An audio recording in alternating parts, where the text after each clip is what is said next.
Ako po si Kim Chu. Ang laging binabato sa amin, law is law, law is law. Paulit-ulit, di ka graduate ng law. Huwag ka magsalita, kayo na nagsasabi sa amin kung graduate kami ng law. Graduate ka din ba ng law? May alam ka ba sa batas? May alam ka ba sa nangyayari ngayon? Napanood mo ba yung Senate hearing ng EBS sa Senado? Alam mo ba kung ano yung sinasabi mo?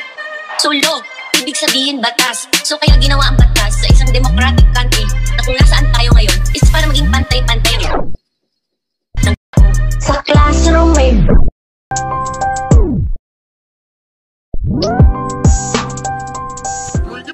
So kung wala ka namang nilabag na batas, bakit ka ipapasara ng isang NTC na pag-aari ng gobyerno? Samantalang may ibang franchise channels, radio station ngayon, I think 7, hindi nila pinasara, tanging ABS lang ang tinara. Yung 6 na yun na na-expire na rin yung franchise, nag-cooperate pa rin hanggang ngayon. So nasaan ang batas? Law is law. Wow, hindi po ako graduate ng law.